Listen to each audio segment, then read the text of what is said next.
Good afternoon, my name is Rob Masson. I'm from the DPO Centre. I'm going to be talking to you about the 5 key reasons why care providers need to appoint themselves a data protection officer. So a very brief show of hands, but are any of you actually a DPO at the moment? You are, good, yeah. And any of you would like to be a DPO, kind of heading that direction? No? Do you work for a care organisation that needs a DPO or doesn't have one at the moment? Or, yeah? No? Clearly not, don't worry. So we'll come back and revisit that one a little bit later. So in terms of what we're going to talk about today, I'll tell you a little bit about the DPO Centre and what makes us special and interesting. We're going to talk about why you're going to forget about the GDPR, which sounds like a slightly strange thing to suggest, but all will be explained as we go along. We're going to talk a little bit about the framework and the expectations on you in terms of what the ICO, the Information Commissioner's Office, expects of you as care providers in terms of the frameworks that you need to put in place in order to comply. We'll talk about data protection specifically in the care sector, and then there's those 5 key issues that you need to be considering. So, and then I'll finish off just by talking a little bit about the DPO role and how that might fit in. So, in terms of the DPO Centre, we are a specialist data protection and compliance consultancy. We provide 3 key services within what we do. The first one is consultancy, so it's all about helping organisations to understand their data and the steps that they need to take in order to comply with the regulations. Our core business is actually placing data protection officers into organisations on what we call a fractional basis, so anything from 1 to 8 days per month, and then the amount of time would be dependent upon the size and sophistication of the organisation. The third element is what we call EU representation, so there's a requirement for certain organisations who are normally based outside of the EU to appoint a representative in order to be the point of contact for any data subjects or regulators within the EU. That's unlikely to be relevant to most of you until or unless we have a hard Brexit, and therefore there may be some requirements that you're going to need representation in the EU because we will be outside of it, and therefore that might be something you need to consider in a hard Brexit situation. We work with over 250 clients from all manner of sectors, but medical and health is certainly one of our key areas, and we focus on healthcare providers, medical device manufacturers, and organisations conducting clinical trials. So, slightly flippant comment heading, but forget about the GDPR. And the reason we need to forget about the GDPR is because actually the law in the UK that we need to be following is the Data Protection Act. So the Data Protection Act was renewed or revamped last year when the GDPR came in, and it was the way in which the UK enacted the GDPR into UK law. After Brexit, of course, that's the law that we will be following, and therefore it's the one that we actually need to be more concerned about. Now actually GDPR, the Data Protection Act is really quite similar to the GDPR in that a lot of the data subject rights and the data controller obligations are essentially identical under the Data Protection Act as they are under GDPR. But there are a few what are called derogations between the two. The main ones predominantly are around the age of a child is considered to be 13 years old under the Data Protection Act, but would be 16 years old. So any of you, if you're involved in child services, that may actually reduce the burden on you in terms of what you need to do.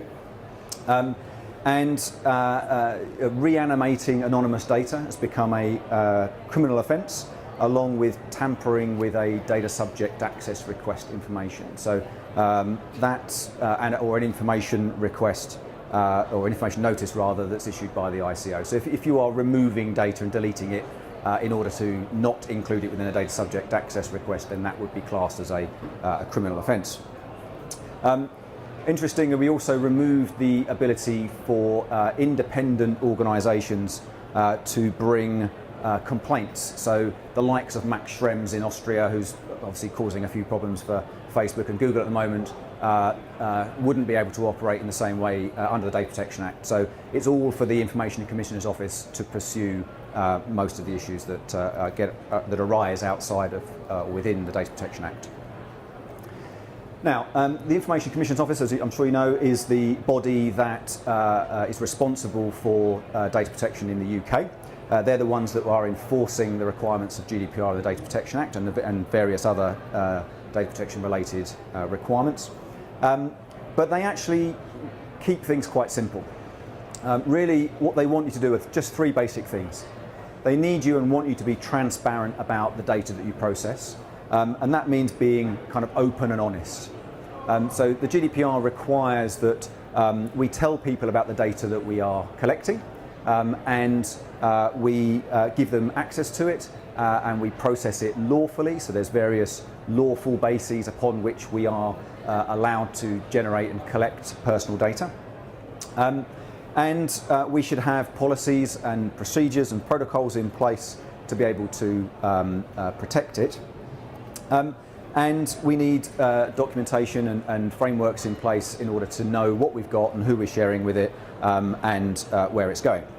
Now, interestingly, the ICO did their annual survey last year, and they found that 34% of us are considered to have trust in the organisations that process our data, which means that 66% of us don't have confidence and trust in those organisations, which is a little bit worrying. But to be fair, that was up from 21% the previous year.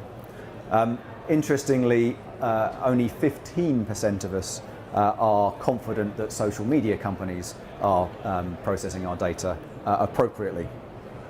So the second area is control, and this is understanding what you've got. So this is things like a data asset register. The first thing is understand what data you've got, because if you don't know what you've got, then it's going to be very difficult to manage it. So you put together a data asset register, which is the foundation for all of the other work that you're going to do in order to be able to control that data and monitor it and make sure that you're doing with it as you would expect. So but within this, it's also things like data sharing agreements and data processing agreements with the people that you share data with and who process data on your behalf. It means putting in place policies and procedures for employees. So that's going to be a privacy policy that you're going to make public on your website, for example. It's going to be a general data protection policy that you use internally that explains to your staff how they should be processing data and your expectations on them. It's going to be employee handbooks, so there's going to be various policies around IT and email usage, handling data sharing requests, breach reporting, whistleblowing, bring your own device, all these things that employees within an organisation need to understand in order to be able to actually control and manage and protect that data accordingly. The third one is then accountability. It's relatively straightforward, but it's the part that is relatively new inside the GDPR and the new Data Protection Act, and that's the requirement that you are accountable for the data that you are in control of or that you process. And that's quite a big step actually from the previous requirements, because now you can't just kind of put up your hands and go, oh, I'm really sorry, we didn't mean to do that, we'll do this from now on. Under the accountability requirements, you have to be able to demonstrate that what you were doing and have been doing and are doing going forwards are all centred around protecting that data and making sure that nothing is put at risk. So in order to be accountable, you're going to need to put together things like your records of processing activities. So under Article 30 of the GDPR, you're required to understand what you're doing, where it is, what it contains, and your lawful basis and how long you keep it for, and all these kind of information in order to be able to, if ever asked, to be able to demonstrate what it is that you do with data. But it's also data protection impact assessments, privacy impact assessments, training logs, risk registers, breach register, all the things that a DPO would use. It's their basic tools that they would be using in order to record what's going on within your organisation, and therefore enable you to be accountable for the information that you process. Now, what was not unusual is that last year, come 25th of May, a lot of organisations did some work in order to ensure that they ticked that box that says we are GDPR compliant.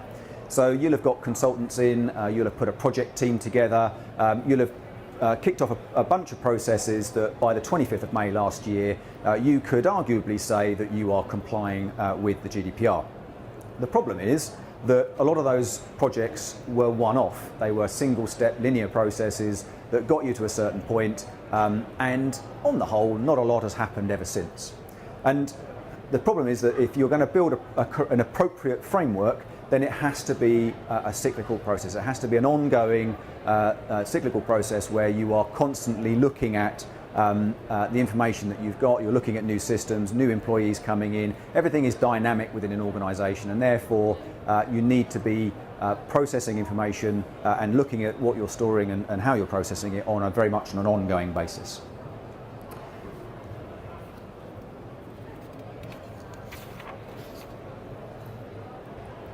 So let's talk a little bit more specifically about data protection in the care sector. Bottom line is, due to the service that you provide, you store a lot of what is classed as sensitive data.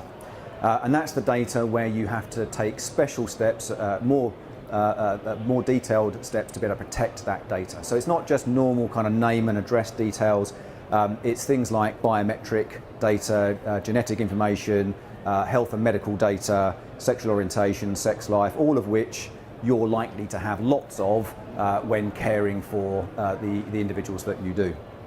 And therefore, you also, in the process of providing that service, you are also required, and in some cases obliged, to share that information with other people.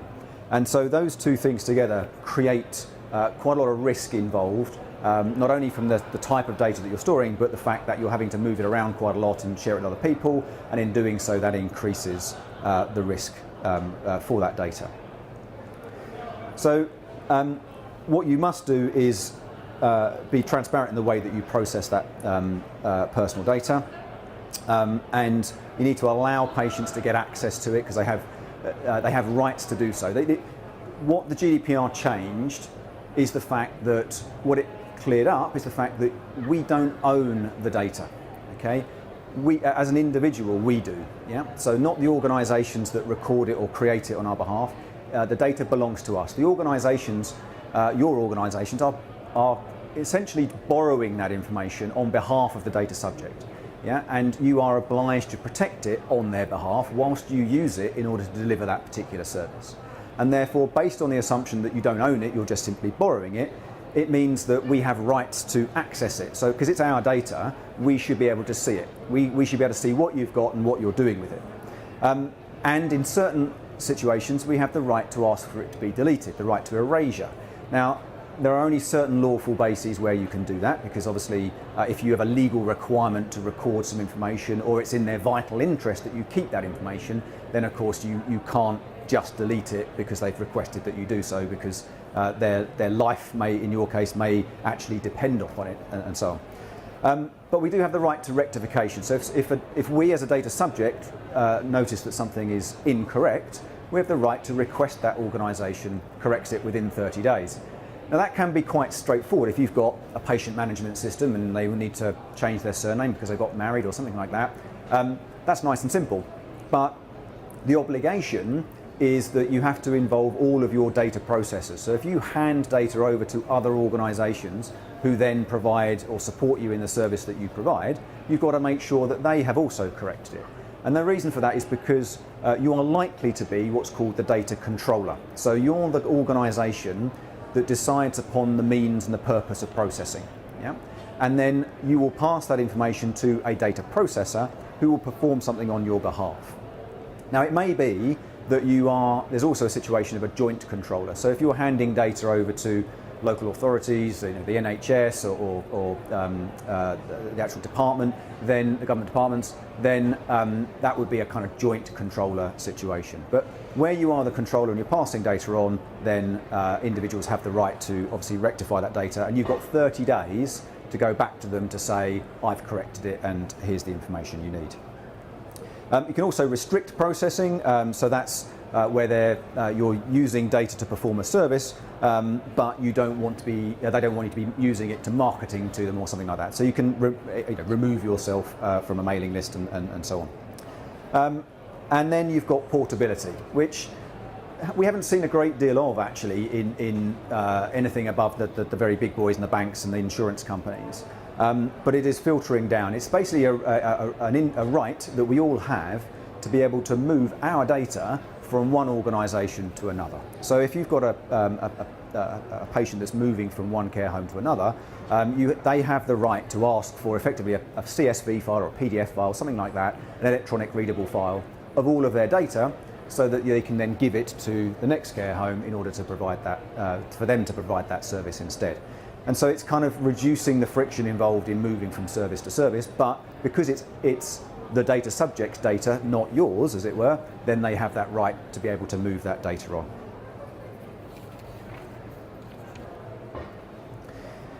So let's have a look at issue number one. So first off, of course, you are managing very sensitive data. So that's medical records, care plans, treatment regimes. They all contain sensitive information which you are very much obliged to protect. The easiest way, or step one to protecting that data, is probably to encrypt it. When personal information is encrypted, it is no longer personal information because it's just gobbledygook. You can't, if someone looks at a file that contains that information, you can't read it, and therefore it's no longer personal, and therefore, to a degree, it's kind of out of scope of GDPR. So if you are able to encrypt everything, and there are two states for encryption. You've got encryption at rest, which is when it's sat on a server in your database, not doing a great deal, but ready to be accessed by somebody. So you can encrypt your servers and the databases that contain that information. And then you have encryption in transit, and this is where you are sending it to someone else over some kind of electronic connection, whether it be kind of direct connection or whether it be something like email. Now clearly you've got things like nhs.net email addresses which are inherently secure as long as they're going to other nhs.net email addresses. If they're not, then I think you've got to put the secure kind of in square brackets in the subject line, and therefore it will arrive at the other end as a link that the person has to go to a website and open an account and basically download that secure email. So email is not a particularly frictionless method of sending patient information for sure. So, but when you encrypt things, you'll be using, in a lot of cases, you'll be using kind of password protection. There are some rules or some guidance around passwords. We tend to recommend that they be, certainly in your case when it's sensitive information, that they be at least 12 characters long, which is really quite long. But they need to contain numbers and letters and ideally extended characters as well. Because every extra character you add in terms of that password makes it exponentially more difficult to crack from a brute force perspective. However, the guidance is also not to change it that often. And the reason for that is because if you're required to change your passwords, especially if they're 12-character passwords, every 3 or even 6 months, you're more than likely to write it down. Or you're more than likely to use something that is very simple to remember or very easy to crack, because every 5 minutes it seems that you're being asked to use, to come up with another password. So actually the guidance is that you shouldn't change it, be required to change it more than annually. Yeah? But even that you're better off using longer passwords that you change less often than you are allowing shorter passwords that you change more often. The data that you're storing, you'll be extracting that information. You'll be producing reports and things like that from it. It may be that you've got your siphoning data out, putting it into spreadsheets and producing financial reports or whatever it might be as a result. But you need to be very careful that when you extract that information that you don't leave it on insecure devices like your mobile, your tablets, or that kind of, or your home PC, that kind of thing. Make sure that you're kind of storing that on the servers, the work servers that are hopefully encrypted and have got the appropriate security associated with them. And ideally, don't use memory sticks. Don't put sensitive data onto memory sticks if they're unencrypted memory sticks. I know it's very straightforward and very easy. You need to take something home, you need to work on a report or something, and you think, oh, I'll just copy it onto memory stick. And of course, you lose that memory stick along the way, and of course, that sensitive data has been allowed out, and therefore that is going to be classed as a breach, and a reportable breach most likely as well. Believe it or not, you should probably use something more like a OneDrive or a Dropbox, whereby you're uploading information to that Dropbox, which is kind of secure. Then when you get home, you're accessing that Dropbox over a secure connection, and therefore it's an encrypted connection from end to end, and therefore it's generally a more secure way of transferring information out of the building. Now, I've talked a lot about digital records, but of course, as care homes, you will be producing a lot of paper records as well, and therefore you need to make sure that the shredders that you're using are of a certain standard, and that standard is the DIN 66399 standard at level 3 for basic information and level 4 for your sensitive information. So it's the cross-cut ones, the ones that chip it into very small, kind of a couple of millimeters by 15 millimeter kind of chips, and therefore it is classed as being disposed of securely. If you do use a third-party organisation and they come around in the van and they kind of empty your bins and do all the shredding there, just make sure you get a certificate of destruction because your DPO or whoever's responsible for that will need to record that as part of your accountability requirements going forward.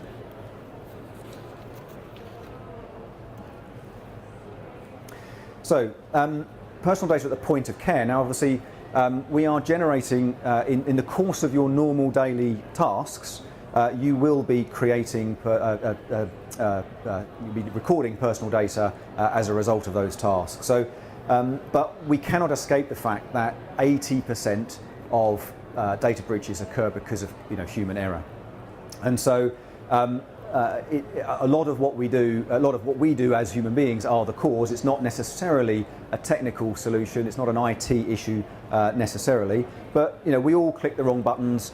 We all get duped by phishing emails and social engineering scams and things like that.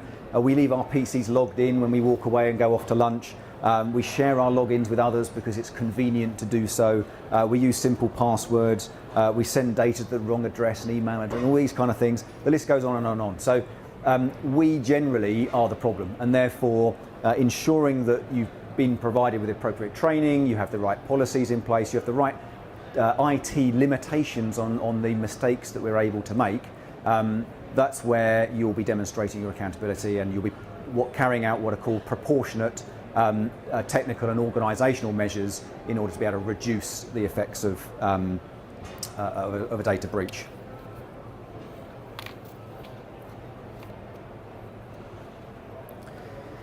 So, as I mentioned, a lot of what you do, a lot of the data that you collect will need to be shared with other organisations, and quite rightly too, because obviously you'll be passing it on to a whole list of organisations that include other healthcare professionals, nursing organisations, staffing agencies, medical device manufacturers, if you're using anything that's taking photos of various eyes and whatever it might be part of, software vendors, transportation providers, IT support providers, solicitors, website hosting providers, voluntary organisation, charities. All of these are all part of what you do on a daily basis with the data that you're collecting for perfectly reasonable reasons. But because you are the data controller, you are the ones that have the responsibility for that data.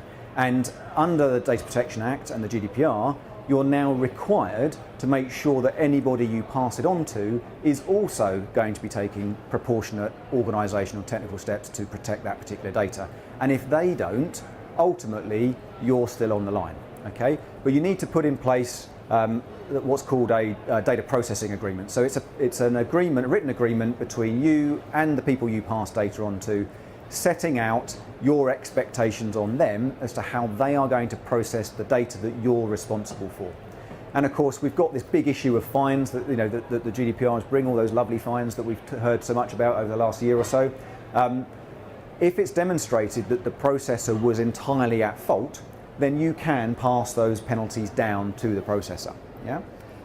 But it's obviously quite difficult to prove that fault, and therefore you need to make sure that the agreement covers those kind of situations and where the responsibility lies and who's responsible for those liabilities that occur as a result. So,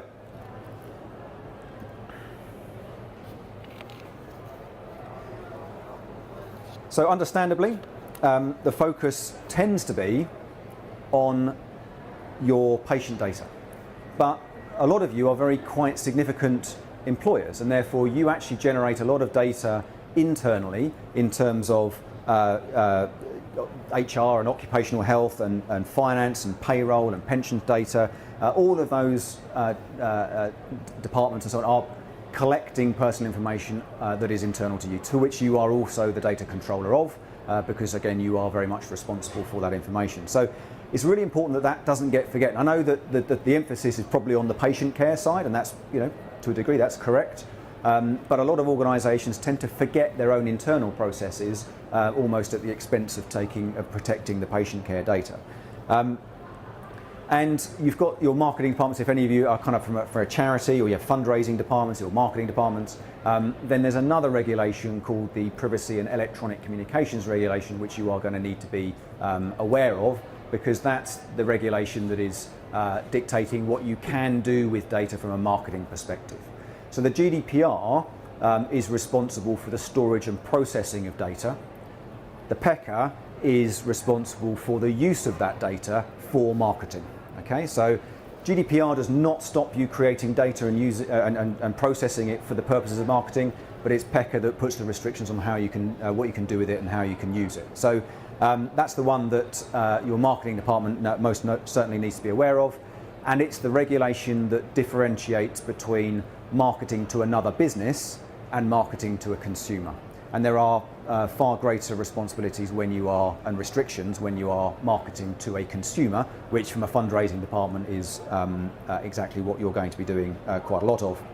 There is a new regulation called the e-privacy regulation that we are expecting to see at some point next year, which is essentially upgrading PECA to GDPR standards. So all of the fines and things like that will be moving up. And there are some quite fundamental changes which I haven't got time to go into today, but it's worth having a look at as to what's coming up. So there's some big changes in terms of consent and so on as part of that. Those of you that have websites, I would absolutely recommend that you now are using a secure certificate. So when you go to your website, you get the kind of green bar or blue bar at the top that basically says secure.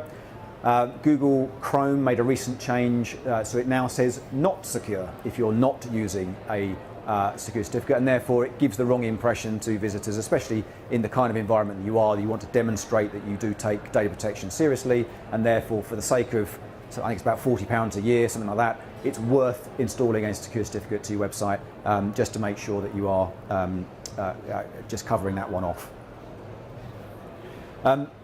You may also, by putting a secure certificate onto your website, it means that you're also able to receive contact requests in a secure manner. So when you go to your website and you fill in a contact, or your customer does, they might be putting information about them or a parent or something into that and it might contain sensitive Article 9, which is the sensitive data, into that information, because they might be describing what their mother is suffering from or whatever it is, and therefore that is the data that you are specifically required to protect. Now, if your website is not secure, what it means is that that information is going to be sent over the public network to somebody's inbox. Yeah, it's just going to arrive as an email. And of course, you've allowed that information to travel over the internet in an insecure manner. So if you use a secure certificate, what you can do is you can save the content of that form to your website, and then you just get an email that says you've had a contact, and therefore you log into the website and you view that contact form in the secure back end of your website.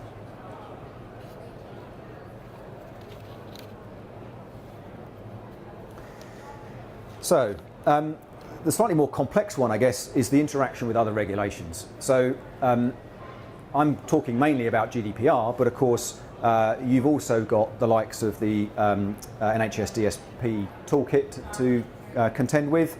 You've got the 7 principles of call to guardianship, which 6 of which are complementary. The 7th one potentially isn't, because it says basically you have a duty to share information, can be as important as the duty to protect patient data. So it's almost contradictory in itself against something like the GDPR. So you have to be able to kind of navigate all of these requirements and principles as a result. And then we've got the key lines of inquiry from the CQC, which I imagine most of you are probably reasonably fearful of in terms of what are requirements. And the CQC is now bringing in specific data protection related key lines of inquiry or elements of it into their assessment. So I can give you the detail. If you see me after, I can give you the specifics that they're looking for, and therefore things that you might want to put into place as a result. But the important thing is that these principles are generally complementary. So they are there to encourage you to put the right culture in place, to make sure that your organisation just thinks in the right way and does the right things generally, rather than necessarily specifically the letter of one particular law. And so, but you will find most of those are complementary, and therefore, as long as you are instilling a culture of data protection with the organisation, you are generally going to be moving in the right direction in terms of complying with all the many and varied principles that are being that are required of you. So, just to finish off, so why is the DPO role so vital? Many of you will be required by law to appoint a data protection officer. There is still this question over what is large scale. So you are processing sensitive data, but are you processing it on a large scale? Nobody has quite yet, there isn't the case law yet to completely define that, but those of you that are dealing with a lot of beds, a lot of patients, then it is likely that you are going to fall into that trap. But it's not necessarily a kind of a clear line between when you must and when you don't need to. There is a benefit to having somebody within your organisation that understands data protection and knows how to navigate all of these different issues that are coming up. And so they need to be there to monitor that compliance. They need to be looking at anything new that occurs within the organisation, new staff coming on board that need training, new systems that are coming in place that need to have impact assessments carried out on them. And you need somebody who is going to be monitoring breaches and recording information relating to it from an accountability perspective. Because whether you need a DPO or not, you are still accountable for your data. Yeah? So it doesn't matter what size of organisation you are, you still have to demonstrate that you take data protection very seriously.